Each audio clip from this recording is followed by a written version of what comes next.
సవాల్ స్వీకరించి కేటీఆర్ వచ్చారు, కానీ రేవంత్ రెడ్డి మాత్రం రాలేదు. ఎట్లా చూస్తున్నారు దీన్ని? రేవంత్ రెడ్డి గారు భయపడ్డారు, మీకు అనిపించట్లేదా భయపడ్డట్టుగా? చర్చకు నేను సిద్ధమని అన్నది ఎవరండి? మొదలు ఎవరన్నారు? ముఖ్యమంత్రి గారే అన్నారు. ముఖ్యమంత్రి గారే అన్న తర్వాత సరే నువ్వు చర్చ అంటున్నావు కదా, నేను వస్తా అని కేటీఆర్ గారు వచ్చినారు. ఆయనకు మంచి కుర్చేసి పెట్టినాం, తెల్ల షాల్ వేసినాం, ఆయనకు నేమ్ ప్లేట్ కూడా పెట్టినాం, గౌరవంగా స్వాగతం చేసి చర్చ చేద్దాం అనుకున్నాం. కానీ పెద్ద మనిషి రాలేదు, పెద్ద మనిషి భయపడ్డాడు. రైతులకు చేసిన అన్యాయం మనకంటే ఎక్కువ ఆయనకే తెలుసు, ఎందుకంటే ప్రభుత్వం ఉన్నాడు కాబట్టి లెక్కలు చెప్తాయి కదా. మన మా నోరు అబద్ధం చెప్పినా లెక్కలైతే అబద్ధం చెప్పావు కదా. ఆయన చేసిన మోసం ఏంటి? రుణమాఫీ విషయంలో కానీ, రైతు బీమా విషయంలో కానీ, లేకపోతే రైతు భరోసా విషయంలో కానీ చేసిన అన్యాయం అనేటువంటిది లెక్కల పూరితంగా మనకంటే ఎక్కువ, మీడియా కంటే ఎక్కువ కూడా రేవంత్ రెడ్డి గారు తెలుసు. ఎందుకంటే he is the chief minister, the numbers are accessible to him. కాబట్టి వాళ్ళకి తెలుసు, ప్రభుత్వానికి తెలుసు, ముఖ్యమంత్రి గారికి తెలుసు. కాబట్టి ఆయన మోసం, ఆయన తప్పుడు విధానాలు ఎప్పుడు బయటపడతాయో అని చెప్పని వాళ్ళ కేటీఆర్ గారితో చర్చకు రాకుండా కాంగ్రెస్ నాయకులు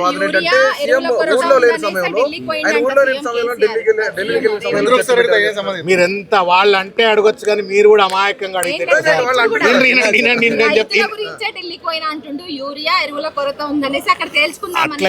అట్లుగా తల్లి ఛాలెంజ్ ఇసిరింది ఎవరు? రేవంత్ రెడ్డి గారు. ఏ డేట్ అయినా, ఏ తారీఖు అయినా, ఏ స్థలమైనా, మోడీ అయినా, ఏదో అన్నట్టుగా కేసీఆర్ కానీ, కేటీఆర్ కానీ, బండి సంజయ్ కానీ, కిషన్ రెడ్డి కానీ, బీజేపీ వాళ్ళు, రేవంత్ రెడ్డి గారు, కాంగ్రెస్ వాళ్ళు అంతా కలిసిపోయి ఉన్నారు తెలంగాణలో. వాళ్ళు చర్చకు వస్తారని నేను అనుకోవట్లేను, వాళ్ళు రారు. మీరిచ్చిన ఛాలెంజ్కే నేను ఒప్పుకొని నేను డేట్ ఇమీడియట్గా డిక్లేర్ చేసిన. నేను 9వ తారీఖు నాడు 11 గంటలకు వస్తా అని చెప్పిన.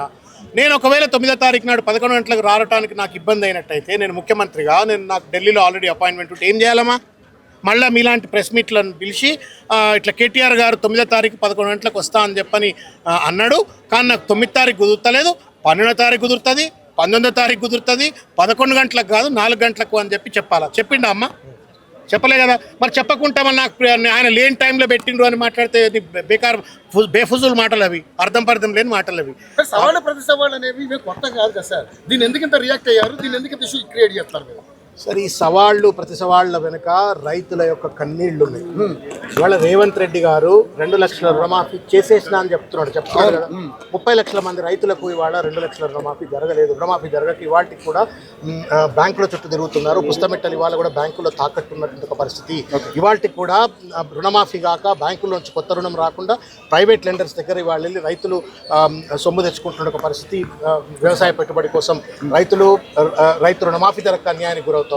15,000 రూపాయలు నువ్వు ఇస్తా అన్నావు. కేసీఆర్ వస్తే 12,000, నేను వస్తే 15,000. కాబట్టి నువ్వు కేసీఆర్ ఓటేయకు, నాకే ఓటేయ అంటే నమ్మి నీకు ఓటేసిన తర్వాత నువ్వు యూటర్న్ తీసుకుంటే మరి కనీసం చెంపలని వేసుకోవాలా? నేను తప్పు చెప్పినా 12,000 ఇస్తా అన్నా, కానీ నేను ఇవ్వలేకపోతున్నా, కాబట్టి నన్ను క్షమించండి అని చెప్పని రైతాంగానికి చెంపలను వేసుకోవాలి. అట్లా కూడా వేసుకోకుండా 12,000 రూపాయలు ఇస్తా ఉన్నాడు. ఆ 12,000 కూడా 4 సీజన్లు ఎగ్గొట్టినాడు. కౌలు రైతులకు 12,000 రూపాయలు ఇస్తా అని చెప్పని పెద్ద ఎత్తున మేనిఫెస్టోలో, అగ్రికల్చర్ డిక్లరేషన్లో పెట్టుకున్నారు. దాన్ని అమలు చేస్తున్న పరిస్థితి లేదు. పూర్తి స్థాయిలో ఇవాళ పండించిన పంటకు బోనస్ ఇస్తామన్నారు, దాన్ని పూర్తి స్థాయిలో అమలు చేస్తున్న పరిస్థితి లేదు. రైతు బీమా ప్రీమియం కడతలేరు. 5 లక్షల రూపాయలు చనిపోయినటువంటి వాళ్లకు, రైతులకు ఏదైతే 5 లక్షల బీమా పథకం ఏదైతే ఉందో కేసీఆర్ గారు ప్రవేశపెట్టినటువంటిది, ఆ పథకానికి సంబంధించి ఇన్స్టాల్మెంట్ 5 నెలలు అయింది కట్టక రేవంత్ రెడ్డి గారు. అది కట్టకపోవడంతో వాళ్ళ పరిస్థితి ఏంటంటే, ఎవరన్నా రైతు ఏ కారణం చేతైనా చనిపోతే ఆ కుటుంబానికి వెంటనే వచ్చే 5 లక్షల రూపాయలు ఇవాళ రాకుండా ఉన్నటువంటి ఒక పరిస్థితి. రైతు బీమాలో మోసం చేస్తావు, రైతు భరోసాలో మోసం చేస్తావు, రైతు రుణమాఫీలో మోసం చేస్తావు, బోనస్లో మోసం చేస్తావు. సాగునీరు అందించమంటే కాళేశ్వరం ఎండబెట్టి అక్కడ ఉన్న రైతాంగానికి అంతా నీళ్లు రాకుండా అన్యాయానికి గురి చేస్తావు. మొత్తానికి రైతుల నోట్లో మన్ను కొట్టి నేను రైతులందరినీ ఉద్ధరించిన పండుగలు చేసుకోండి అంటే ఇవాళ చర్చకు సిద్ధం అంటే నువ్వే చర్చకు రాకపోతే